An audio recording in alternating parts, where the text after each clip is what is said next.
今天超级我要进入到《鬼灭之刃》无限城篇的电影解析。无限城篇由3场对决展开，分别是蝴蝶忍对上上弦之2童魔，善意对上上弦之6快月，炭治郎跟义勇对上上弦之3伊沃作。这3场戏都触及到了鬼灭的一个关键主题，到底鬼意味着什么？鬼灭设定的时代背景是日本的大正时代，而无惨的年龄至少有1000岁，往前推算，至少是在西元10世纪左右，无惨就已经成为日本史上第一个鬼。这个时期是日本的平安时代，恰好是古籍开始记载有人被鬼吃掉的时候。在最一开始，人们虽然相信鬼的存在，但是根本没有杀鬼这回事，因为连鬼的本体是什么都不清楚。鬼象征的是人类遇到未知力量的无力感。当时日本的阴阳师只能教人们如何躲鬼，而无法真的驱魔或是杀鬼。他们更像是天气预报员，告知人们灾难要来了，但无法停止灾难。在无限城最终战中，无惨就跟炭治郎说了这样的话：你们的家人被我杀了，就跟遭逢大难一样，不必去追究。狂风暴雨，山崩地裂，无论杀了多少人，都不会有人向天灾复仇。无惨所象征的就是人类无法理解的破坏力，像是天灾、病毒、瘟疫，人们无法躲避，也难以追寻源头。但是，一直到14世纪的室町时代，日本的鬼不再只是未知的存在，而是开始出现各式各样的形象，也开始发展出了人类可以应对的杀鬼故事。在无限城的3场对决中，恰好就各自回应了鬼是什么的问题。在第一场对决中，蝴蝶忍对上童魔，蝴蝶忍发现童魔原来就是杀死姐姐的仇人。蝴蝶忍的姐姐在死前曾经交代他不要为他复仇，希望蝴蝶忍可以像一般女孩一样得到幸福，活到变成老妇人。但是为什么要特别强调像女孩一样得到幸福呢？因为在日本古代，男性想要复仇可以直接去复仇，但是女性会受到家庭丈夫的束缚，必须忍耐，而无法直接向外人报仇。这些无法释放的积怨，到最后就变成了厉鬼。像是《平家物语》就讲述了宇智乔基的故事，就是她被丈夫抛弃后，因为怨恨而变成了鬼。所谓的女鬼，其实是被父权社会压抑的怒气被掩盖的鬼故事。所以在平安时代的小说《题中纳言物语》里就提到，鬼和女人都具有人类所不能见的部分。日本的女鬼还有另一种由来，据传日本天皇征服边疆地区时，发现有些地方竟然有女性族长女王。如果这些地方被平定，或是选择站在王室一边，就会被称赞，命名为贤女。但是如果是违抗天皇命令的女性，像是五马原，就会被视为是邪魔歪道，在历史记录上就会被鄙视为土蜘蛛，是必须要消灭的鬼怪。因为日本朝廷不承认女性可以拥有权利，当今日本依然有些地区当地人会供奉土蜘蛛。在这里我们就看到了一个矛盾，当令人发指的不正义发生时，女性如果太过愤怒太有权力，就会被掌权者妖魔化成鬼怪。但是如果太过压抑自己的怒气，积怨太深，女性最后也会变成鬼怪。蝴蝶忍就像是活在这个矛盾中的存在。蝴蝶忍一直都在压抑他的怒气，不被人看见，即便遇到鬼也总是面带微笑。只有炭治郎察觉到了蝴蝶忍一直在压抑他的怒气。怒ってますか？なんだかいつも怒ってる匂いがしていて、ずっと笑顔だけど。そうですね。私はいつも怒っているかもしれない。鬼に最愛の姉を惨殺された時から。那我们该拿这种怒气的力量怎么办？美国民权运动思想家 Audre Lorde 就指出，愤怒其实有助于我们的自我成长，知道自己的内在具有力量，能运用自己的力量去改造社会，辨识社会上有哪些压迫，还有谁是压迫者。蝴蝶忍在姐姐临死前就问了鬼有哪些特征，就是要让他的愤怒找到正确的复仇对象，发现童魔就是杀了姐姐的仇人。愤怒打开了人类所不能见的部分，那些被社会隐藏起来的不正义。在第2场对决中，我们看到了鬼的另一种样貌。快月原本是善意的师兄，善意将他视为学习榜样，因为2个人同样都是孤儿，从小就没有家人依靠。2人的出发点非常相似，爷爷也一直对2人一视同仁，希望2人一同当雷之呼吸的继承人。因为善意只会一之型霹雳一闪，而快月则是学会了其他的型，却始终学不会一之型。但是出发点相近的2人，最终却走上了完全相反的道路。在快月跟善意的这组对决里，我们看到了荣格所说的自我与阴影的关系。荣格认为，那些自我意识拒绝接收压抑的部分不会消失，而是在潜意识中形成阴影，变成我们不知道的自己。自我跟阴影就像是孪生双胞胎一样，两者彼此互补，但又彼此对立。当我们觉得某个人非常讨厌的时候，很可能是因为我们把自己的阴影投射在他人身上。像是荣格就发现，美国人常把劣势人格投射到黑人、原住民身上，认为他们比较低等，看起来是种族歧视，贬低他人，但其实是把自己内心的黑暗面投射到别人身上。同样的，神鬼的现象也是一种阴影的投射。人类把自己理想化的完美形象投射到他人身上，称他们是男神女神，或是把自己抗拒的阴影投射到他人身上，称他们是鬼。这解释了快乐跟善意两人对彼此的敌意，因为他们在彼此身上看到了自己的阴影，自己所缺乏、试图压抑的部分。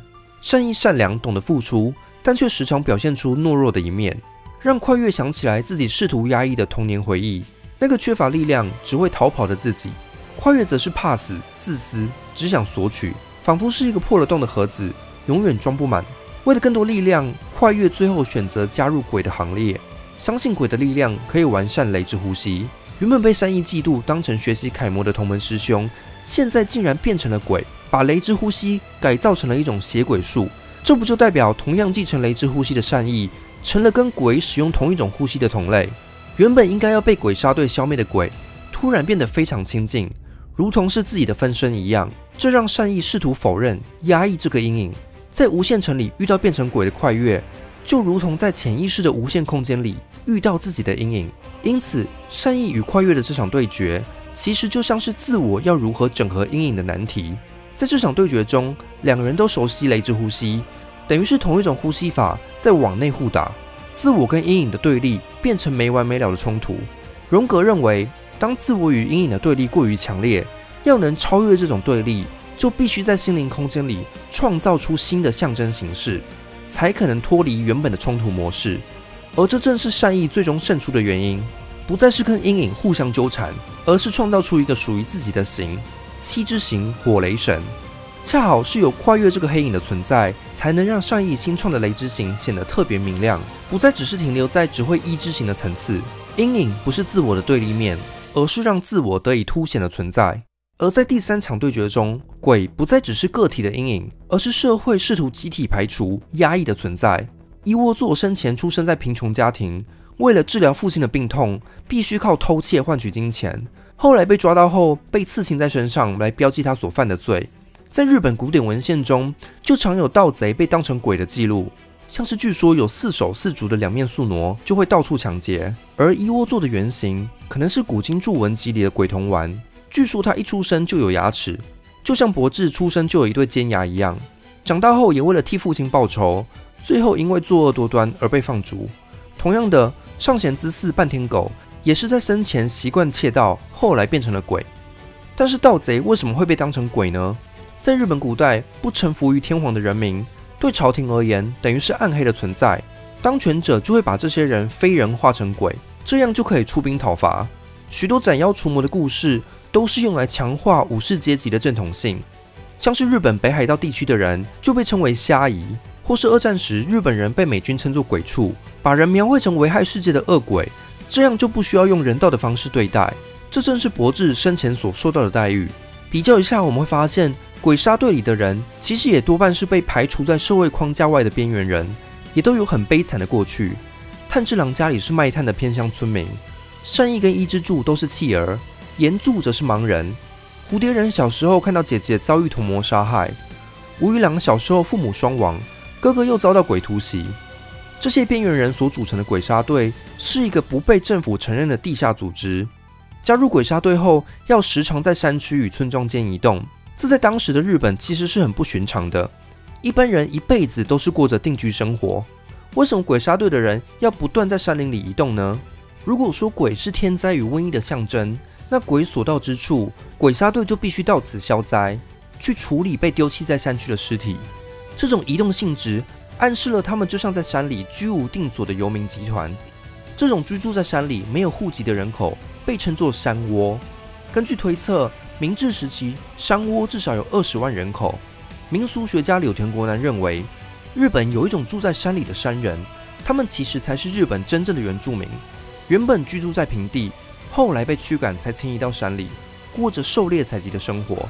这是柳田国男读了台湾的原住民资料后得到的灵感。曾经发生在台湾的原汉冲突，导致原住民移往山区。日本古代说不定也曾经发生过类似的事。当平地人遇见山人的时候，会把他们描述成像是天狗一样的妖怪，甚至认为他们有异于常人的法力、灵力。这就让我们导出了一个有趣的结论：在平地人眼中，鬼杀队跟他们所杀的鬼，并不是不同的存在，反而会被视为是同一类的存在，都是脱离平地社会的山人。都是被排除在社会秩序之外的异类。炭治郎跟祢豆子的组合，就是差一点变成鬼的人。俺は運よく人間でいられたけど、二人とも鬼になっていた未来もあったかもしれない。在油锅篇里，继父太郎跟舵姬这对兄妹组成的鬼，就如同炭治郎跟祢豆子的镜像一样，照映出两人原本可能走上的命运。这样一来，鬼灭的故事就变成了两群不被社会认可的异类之间的斗争。双方同样都有悲惨的过去，有些人选择加入鬼杀队，但有些人却选择加入12鬼月，仿佛是日本历史中不被人看见的暗面，一段属于鬼的历史。等等，所以到底什么是鬼？なぜお前が思考の領域に踏み入れないのか教えてやろう。人間だからだ。老いるからだ。死ぬからだ。鬼になろう京次郎。そうすれば100年でも200年でも鍛錬し続けられる。強くなれる。在这场与岩柱信受郎的对决中，伊窝座指出了人跟鬼最大的不同：人不像鬼一样不会死，鬼可以有上百年的时间锻炼，不断提升自己的能力。对伊窝座来说，强者的职责就是变得更强，而成为鬼就是变强的终极手段。同样的，黑死魔在成为鬼之前，原本是战国时期的杰出剑客，却因为无法战胜弟弟而感到自卑，想要变成最强武士，渴望练到最高境界。他因此接受了无惨的提案，变成了鬼，期盼能够成为超越人类的存在。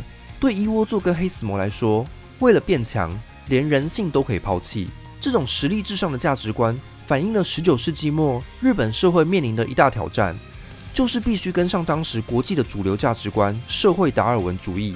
这是源自英国哲学家史宾塞所鼓吹的生存斗争的意识形态，利用达尔文的演化论来宣扬适者生存，不适者淘汰。因为自然法则本来就是如此，这正是伊窝座黑死魔所信奉的道理。赤鞘気に食わぬのならば、入れ替わりの決戦を申し込むことだ。赢家说的话就是正义，强权即是公理。国与国的关系不过就是人与人的关系的放大版而已。日本要加入强者的行列，就必须向外征服，打赢日俄战争，殖民韩国与台湾，才不会被国际视为弱者、鲁蛇。这种不适者淘汰的哲学观，风靡19世纪末的日本。史宾塞的著作成为当时的畅销书，日本知识分子甚至会辩论日本人是否应该要跟白人通婚，获得高等种族的血，这样就可以变得更强、更优越。外交官金子兼太郎、日本首相伊藤博文都曾经咨询史宾塞，希望利用优生学让日本人变成强势种族。这正是《鬼灭之刃》里某些人选择成为鬼的原因。取得强势集团的血，就可以变得更强。鬼因此成了人想要超越人类能力的欲望。但是在岩柱身上，我们却看到了对伊窝座强者至上论的反击。老いることも死ぬことも人間という儚い生き物の美しさだ。老いるからこそ、死ぬからこそ、たまらなく愛おしく尊いのだ。人是短暂而脆弱的存在，但这并不是一个人性的弱点，恰好是因为人的有限性，所以每个人都有必须要守护的人。强者有职责要保护弱者，强者的强才会变得有意义。弱き人を助けることは強く生まれた者の責務です。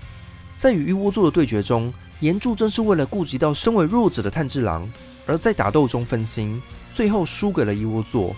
岩柱受伤之后无法复原，因为他是有血有肉的人。身为鬼的伊窝座却可以不断复原，不需要担心生老病死。而在无限城里与伊窝座对决时，炭治郎提出了一个不同于信受郎的反驳论点：强者应该要扶持弱者，因为没有人可以不需要他人照顾就独自长大。所有人一出生都是婴儿，在大人看来都是弱者，必须由他人照顾才可能慢慢长大变强。如果照一窝座不适者淘汰的逻辑，那应该要放任所有的小婴儿自生自灭，这样人类社群反而会无法延续下去。人类社群之所以得以延续，就是因为强者愿意去帮助弱者。一窝座会坚信强者至上论，恰好是因为他遗忘了他在脆弱的时候也曾经是个需要被照顾的人，他才能活到今天。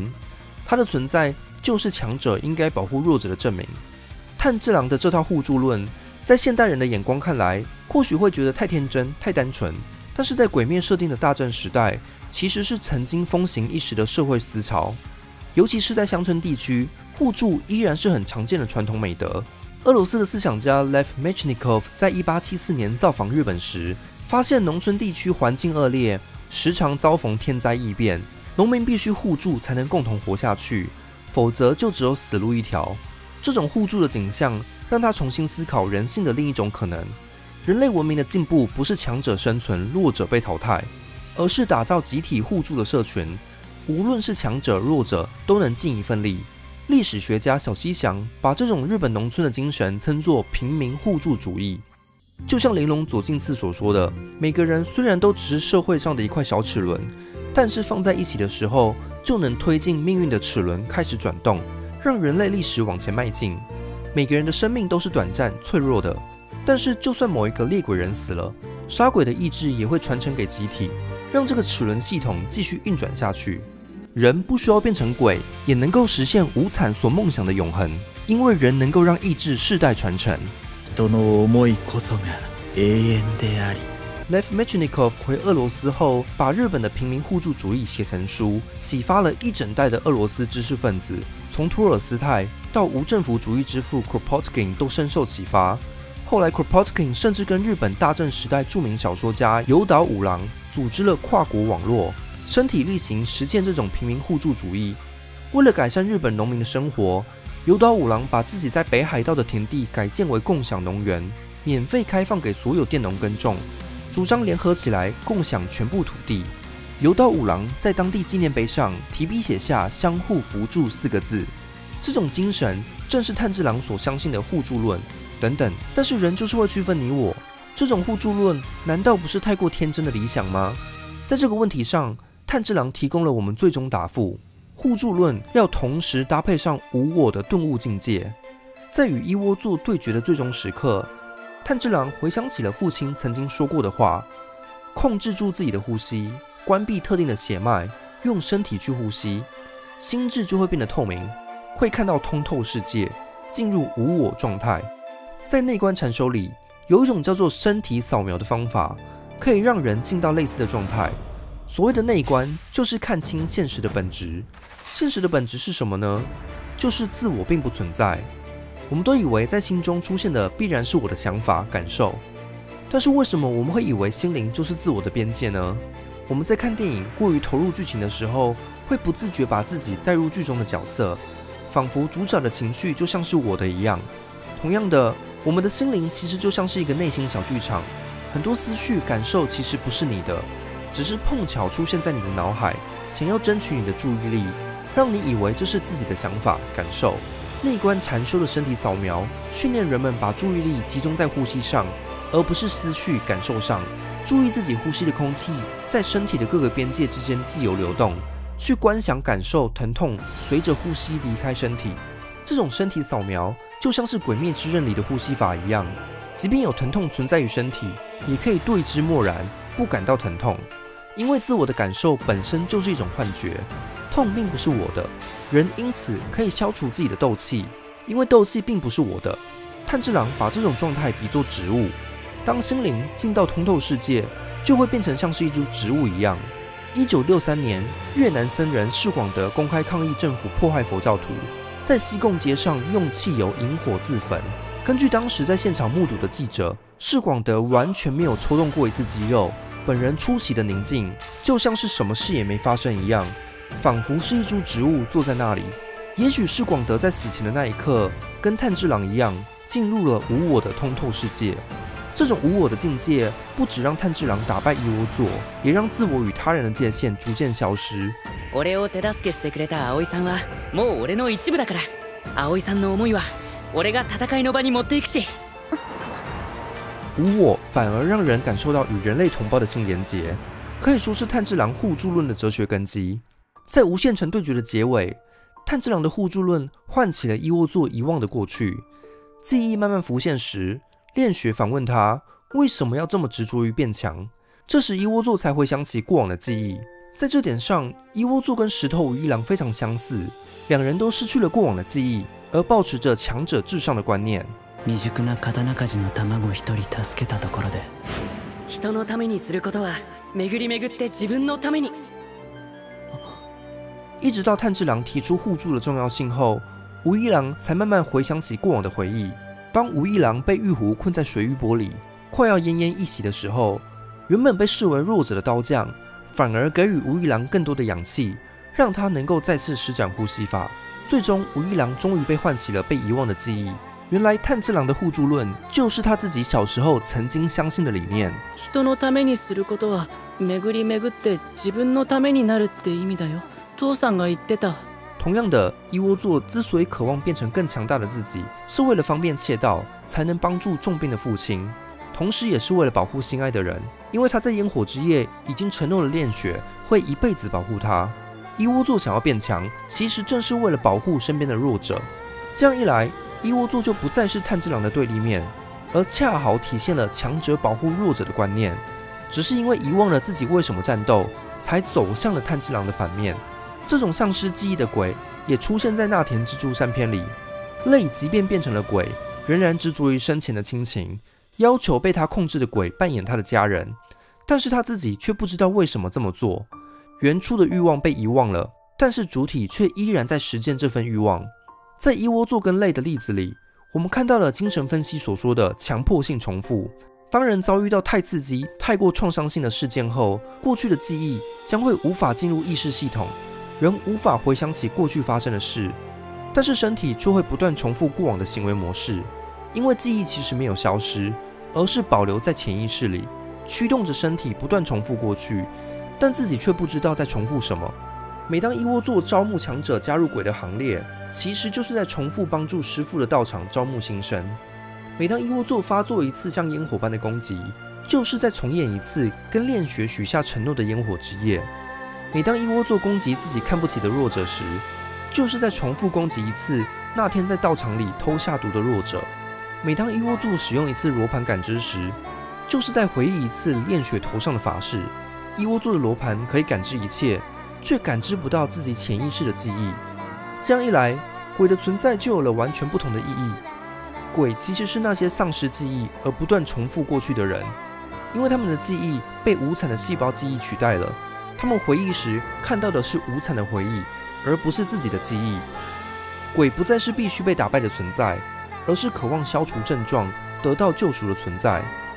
炭治郎的工作不只是杀鬼，而是像精神分析师一样，帮助鬼找回生前的记忆，回想起过去，讲出自己生前来不及说的悔恨。在面对过去的瞬间，鬼就变回了人。鬼不再是异于人类的存在，因为每个人都有可能在不知不觉中变成鬼，只渴望不断地变得更强大，执着于某一条路、某一个目的地，却忘了自己是为了什么而战，为什么走到今天。诡秘之刃就像是一场集体的精神分析治疗，让失忆的现代人回想起100年前人们曾经拥有的互助的人性，让不断渴望变得更富强的现代社会，在快要丧失自己以前，能够停下来自问，这一切到底是为了什么？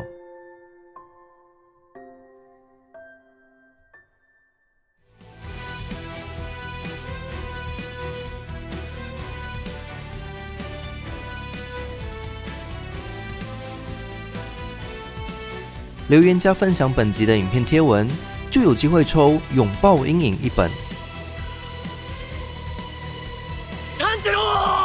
在无限城里怎么喊，别人都听不到你的声音吗？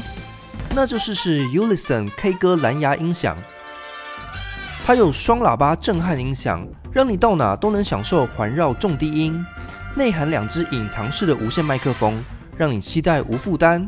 还可以一键消音，随时进入伴唱模式，整个城市都变成你的 KTV 馆。